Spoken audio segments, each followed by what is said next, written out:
My student Renee Blue comes from a poor family and her mother suffers from uremia. Out of sympathy, I lent her some money. She promised to pay me back after graduation. However, on graduation day, she handed me an ultrasound and told me, "Your money comes from your husband anyway, right?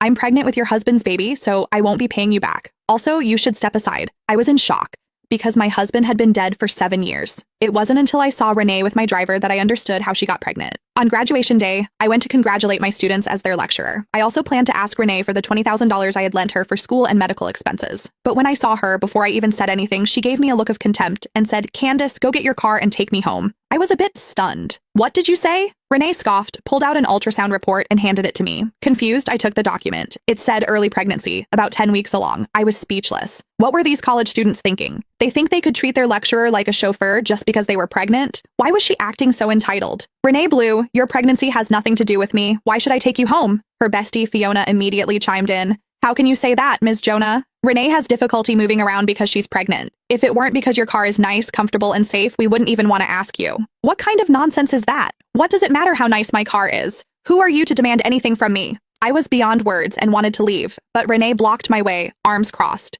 "Candace, not only are you driving me home today, you're going to drive me home every day from now on. You're also going to prepare all my meals and take good care of me and my baby. You'll do everything I say. If I feel the slightest bit of discomfort, you'll pay for it." I took a deep breath to calm myself down, then touched her forehead to make sure she didn't have a fever.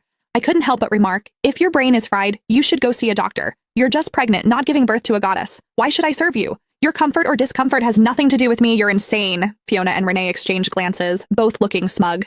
Fiona stepped forward and confidently patted Renee's belly while looking at me arrogantly. "Don't you know, Ms. Jonah? Renee is carrying your husband's baby. Your husband is the president of Lennis Corporation, so this baby will become the heir of Lennis Corporation." I was stunned and didn't know how to respond. After all, my husband, Igor Lennis, had been dead for 7 years. My reaction made Renee and Fiona feel even more smug. "What's the matter, Candace? Are you scared now? If you're scared, apologize and admit your mistake. Take good care of me until I give birth, and maybe, out of the kindness of my heart, I'll let your husband leave you a few $1,000s when he divorces you." Fiona, trying to please Renee, became even more sharp-tongued. "Ms. Jonah, if you ask me, you should be thanking Renee. I heard you and your husband have been married for 7 years, but you still can't get pregnant. Could it be that you're a hen that can't lay eggs? What a shame that is for your husband's family. Renee is actually helping you out by getting pregnant with your husband's child." I rolled my eyes. My husband had been dead for 7 years. Of course I couldn't get pregnant. "My husband, that's enough, Candace. Your husband already told me that he's grown tired of you. Just looking at your almost 30-year-old face is enough to make him sick, unlike mine, with skin full of youthful glow." Before I could speak, Renee interrupted me triumphantly. She even touched her own face,